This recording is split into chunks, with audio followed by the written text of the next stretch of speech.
वाहिगुरू जी का खालसा वाहिगुरू जी की फतेह। नवीं सवेर का नवा सुनेहा। उत्साह च रहना है जी, कायम रहना है, चढ़ती कला च रहना है, मस्त रहना है, खिड़े रहना है, अंदर नूं खिड़िया रखना। आपां अज गल करदे हां नवीं सवेर दे नवें सुनेहे विच कि बाकियां नालों साडे शराबी जिहड़े ने रौला क्यों ज़्यादा पाउंदे ने। साडे शराबी कुटदे मारदे क्यों ने, हथ क्यों चुकदे ने, गालां क्यों कढदे ने, लड़ाई क्यों पाउंदे ने, साडे इदां क्यों हुंदा। हुण बाहरले देशां विच भी लोग शराब पींदे ने, नशा करदे ने। मैं वेखदा हुंदा जहाज विच कई वारी तां एक पैग लैके उहनूं 3-3 घंटे रखी रखदे ने, पढ़ी जांदे ने एक सिप, फिर पढ़ी जांदे ने, फिर एक सिप, फिर पढ़ी जांदे ने एक सिप, इदां करदे ने। साडे तां उदां दे बंदे होण तां फटाफट 1 2 3 बस 15 मिनटां च खत्म, डिग जाना, रौला पाउणा, गालां कढणीਆਂ, बोलना। इदां क्यों हुंदा है? कई बंदे शराब पी के तुहानूं पता है बहुत रोंदे ने, रोण लग जाणगे, पुराणियां गल्लां याद करनगे। बस असल च आ नुकता जिहड़ा है ना, इहनूं समझण दी खिचल कर। साडी प्रॉब्लम यह है कि साडे अंदर दबिया बहुत कुछ है, दबाया गया है। बचपन तो लैके हुण तक साडे इमोशन ने जिहड़े दबे पे। हुण मेरे अंदर एक इमोशन है कि मैं किसी नूं कुੱਟਣਾ चाहुंदा, जां ते होवे ही ना मेरी सोच भी मैं किसी बंदे नूं हिट नहीं करना, मैं फिजिकली किसी ते अटैक नहीं करना, मैं थप्पड़ नहीं मारना, जां तां मेरी सोच ही इदां दी होवे, मैंटली मैं इदां दा बणिया होवां।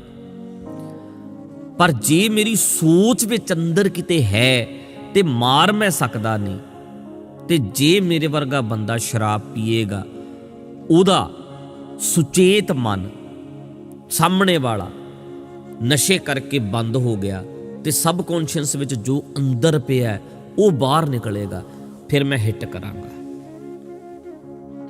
फिर मैं मारांगा। क्योंकि मारना मेरे अंदर पिया सी, मार मैं सकिया नहीं। जिस दिन मैं शराब पीती उस दिन वो इमोशन बाहर आ गया। जो गालां पईयां सी अंदर, शराब पी के वो विगड़ नहीं रहा, असल चो विगड़िया होया है।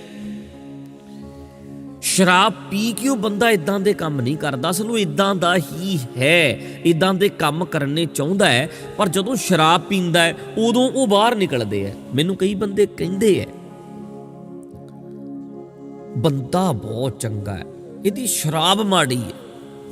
आ लफ्ज बहुत सुनिया होना तुसी कि आप बहुत चंगा, इहदी शराब बहुत माड़ी है। जदों ये शराब पी लैंदा ना, फिर ये बहुत माड़ा बन जाता। असल च सच ये है, उदण इहदे अंदर दी सच्चाई बाहर आउंदी है।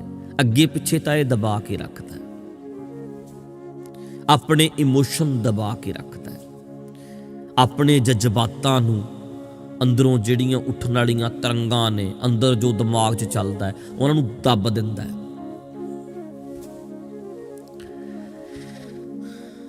ते जिद्दण इहने शराब पीती, वो सारा कुछ जो इहदे अंदर सी बाहर आ गया। सुचेत मन बंद हो गया, अचेत चल पिया, अंदर जिहड़ा पिया सी। फिर बोलदा है, गालां कढदा है, रोंदा है, जो इहदे अंदर आ सकदा है करदा है। कारण की है? क्योंकि भावनावां नूं दबाया। हुण गोरे अंग्रेज ने जिहड़े, वो रौला कारण इन्ना रौला क्यों नहीं पाउंदे? पीती है। बहुत घट यूथ नूं वेखोगे रौला पाउंदे नूं, साडे बहुत रौला पाया जाता है। जिन्ना रज ले, ललकारे, बुर्रा बुर्रा करना है। हुण वो पब च जाए, नचाए, छाला माराए, अंदर दी ऊर्जा जिहड़ी सी कढती, एनर्जी है कढती, ਊਰਜਾ ਜੇ ਨਾ ਕੱਢੀ, ਉਹਨੇ ਫਿਰ ਜਦੋਂ ਪੀਤੀ ਫੇਰ ਨਿਕਲ ਗਈ, ਫਿਰ ਚੜ ਗਿਆ, ਗੁੱਸਾ ਚੜ ਗਿਆ। ਇਸ ਗੱਲ ਨੂੰ ਜਰਾ ਕੁ ਕਿਰਪਾ ਕਰਕੇ ਨੋਟ ਕਰਿਓ, ਜਿਹੜੇ ਬੰਦੇ ਆਪਣੇ ਇਮੋਸ਼ਨ ਦਬਾ ਕੇ ਨਹੀਂ ਰੱਖਦੇ, ਆਪਣੇ ਆਪ ਨੂੰ ਦੱਬ ਕੇ ਨਹੀਂ ਰੱਖਦੇ, ਜਿਸ ਤਰ੍ਹਾਂ ਦੇ ਹੈਗੇ ਨੇ ਬਾਹਰ ਆ ਜਾਂਦੇ ਨੇ, ਉਹ ਇਦਾਂ ਨਹੀਂ ਕਰਨਗੇ, ਪੀ ਕੇ ਇਦਾਂ ਨਹੀਂ ਕਰਨਗੇ। ਗੋਰਿਆਂ ਦੇ ਵਿੱਚ ਜੋ ਹੈਗਾ ਸਭ ਕੁਝ ਉਹਨਾਂ ਨੇ ਕਰ ਲਿਆ, ਬੋਲ ਲਿਆ, ਜੋ ਕਹਿਣਾ ਕਹਿਤਾ, ਅੰਦਰ ਨਹੀਂ ਰੱਖਦੇ ਕੁਝ। ਜੋ ਉਹਨਾਂ ਨੇ ਕਹਿਣਾ ਮੂੰਹ ਤੇ ਕਹਿ ਦੇਣਾ, ਜਿਹਨੂੰ ਕਹਿਣਾ ਕਹਿ ਦੇਣਾ। ਜੇ ਕਿਸੇ ਨਾਲ ਪ੍ਰੋਬਲਮ ਹੈ ਉਹਦੀ ਸ਼ਿਕਾਇਤ ਕਰ ਦੇਣੀ ਹੈ, ਥਾਣੇ ਚਲੇ ਜਾਣਾ, 911 ਤੇ ਕਾਲ ਕਰ ਦੇਣੀ ਹੈ। ਬਹੁਤ ਕੁਝ ਐਸਾ ਜਿਹੜਾ ਅੰਦਰ ਦੱਬਿਆ ਰਹਿ ਗਿਆ।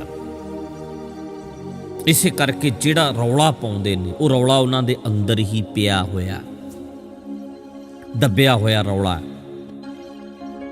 ਉਹ ਮਾੜਾਪਨ, ਉਹ ਵਿਹਾਰ, ਉਹ ਗਾਲਾਂ ਕੱਢਣੀਆਂ, ਕੁੱਟਣਾ, ਮਾਰਨਾ, ਥਾਲੀਆਂ ਚੱਕ ਮਾਰਨੀਆਂ, ਇਹ ਅੰਦਰ ਪਿਆ ਸੀ। ਸ਼ਰਾਬ ਪੀਤੀ ਤੇ ਬਾਹਰ ਆ ਗਿਆ ਸਾਰਾ ਕੁਝ। ਕਈ ਵਾਰੀ ਤੇ ਕਈ ਲੋਕ ਸੱਚ ਬਲਵਾਉਣ ਲਈ ਸ਼ਰਾਬ ਜਾਣ ਕੇ ਪਿਆਉਂਦੇ ਐ ਵੀ ਇਹਨੇ ਸੱਚ ਨਹੀਂ ਬੋਲਣਾ, ਇਹਨੂੰ ਸ਼ਰਾਬ ਪਿਆਓ। ਸ਼ਰਾਬ ਪਿਆ ਕੇ ਫਿਰ ਉਹ ਸੱਚ ਬੁਲਵਾ ਲੈਂਦੇ ਆ। ਹੈਗਾ ਕਿ ਨਹੀਂ ਇਦਾਂ? ਕਿਉਂਕਿ ਉਹਦੇ ਅੰਦਰੋਂ ਸੱਚ ਨਿਕਲਦਾ।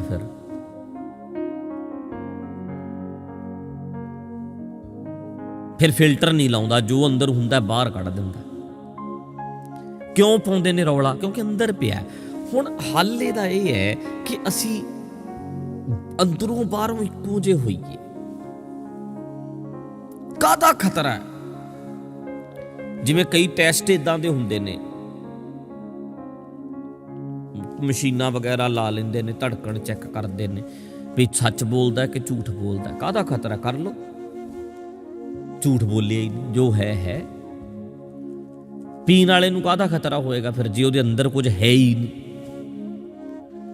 ਤਾਂ ਕਰਕੇ ਆਪਣੇ ਆਪ ਨੂੰ ਦਬਾ ਕੇ ਰੱਖਣ ਵਾਲੇ ਸਾਡੇ ਬੰਦੇ ਜਿੱਦਣ ਪੀ ਲੈਂਦੇ ਨੇ ਉਦਣ ਫਿਰ ਸਾਰਾ ਕੁਝ ਕੱਢਦੇ ਨੇ ਅੰਦਰੋਂ, ਦੱਬਿਆ ਰਹਿ ਗਿਆ। ਪਰ ਹੁਣ ਵੈਸੇ ਵੀ ਤੁਸੀਂ ਨੋਰਮਲ ਬੱਚਾ ਦੇਖੋ, ਰਾਤ ਨੂੰ ਕਈ ਮਾਵਾਂ ਸੌਣ ਨਹੀਂ ਦਿੰਦੀਆਂ, ਦਿਨੇ ਕਹਿਣਗੀਆਂ ਥੱਕੇ। ਜੇ ਹੁਣ ਸੌਂ ਗਿਆ ਇਹਦੇ 'ਚ ਊਰਜਾ ਇਕੱਠੀ ਹੋ ਜਾਣੀ ਹੈ, ਰਾਤ ਨੂੰ ਇਹਨੇ ਸੌਣਾ ਨਹੀਂ। ਦਿਨੇ ਉਹਨੂੰ ਤੋਰਨਾ, ਉਹਨੂੰ ਭਜਾਉਣਾ, ਉਹਨੂੰ ਖਿਡਾਉਣਾ। ਡੌਗੀ ਨੂੰ ਤੁਸੀਂ ਵੱਧ ਤੋਂ ਵੱਧ ਤੋਰ ਕੇ ਲੈ ਆਓ, ਮੁੜ ਕੇ ਸੌਂ ਜਾਂਦਾ, ਡਿੱਗਿਆ ਰਹਿੰਦਾ, ਕਿਉਂਕਿ ਉਹਦੀ ਊਰਜਾ ਨਿਕਲ ਗਈ। ਜੇ ਤੁਸੀਂ ਤੋਰਿਆ ਨਾ, ਜ਼ਿਆਦਾ ਨਾ ਘੁਮਾਇਆ, ਇੱਕ ਥਾਂ ਦੇ ਉੱਤੇ ਬਿਠਾਈ ਰੱਖੋ, ਇੱਕ ਡੌਗੀ ਘਰ 'ਚ ਰੱਖਿਆ, ਥੋੜਾ ਹੀ ਊਰਜਾ ਉਹਦੀ ਯੂਜ਼ ਹੋਏਗੀ ਤੇ ਉਹ ਬਹੁਤ ਡਿਸਟਰਬ ਕਰੇਗਾ, ਛਾਲਾ ਮਾਰੇਗਾ, ਭੱਜੇਗਾ। ਭੱਜਦਾ ਨਹੀਂ ਉਹਨਾਂ ਚਿਰ, ਥੱਕਦਾ ਨਹੀਂ, ਡਿੱਗਦਾ ਨਹੀਂ, ਅੰਦਰ ਹੀ ਰਹਿ ਜਾਂਦਾ ਸਾਰਾ ਕੁਝ। ਇਸੇ ਤਰ੍ਹਾਂ ਬਹੁਤ ਸਾਰੀਆਂ ਊਰਜਾਵਾਂ ਸਾਡੇ ਅੰਦਰ ਹੀ ਰਹਿ ਗਈਆਂ, ਅਸੀਂ ਕਰ ਹੀ ਨਹੀਂ ਸਕੇ। ਅਸੀਂ ਨੱਚਣਾ ਸੀ, ਨੱਚੇ ਨਹੀਂ, ਹੱਸਣਾ ਸੀ, ਹੱਸੇ ਨਹੀਂ, ਰੋਣਾ ਸੀ, ਰੋਏ ਨਹੀਂ। ਸਾਰਾ ਕੁਝ ਅੰਦਰ ਦੱਬਿਆ ਪਿਆ। ਦੱਬਿਆ ਕਿਉਂ ਹੈ ਬਈ? ਆਲਾ ਦੁਆਲਾ ਕੀ ਕਹੂਗਾ, ਲੋਕ ਕੀ ਕਹਿਣਗੇ, ਸਮਾਜ ਕੀ ਕਹੂਗਾ? ਉਹਨੂੰ ਇੰਨਾ ਦਬਾਇਆ, ਦਬਾਉਂਦਿਆਂ ਕੀ ਬਣ ਗਿਆ ਫਿਰ?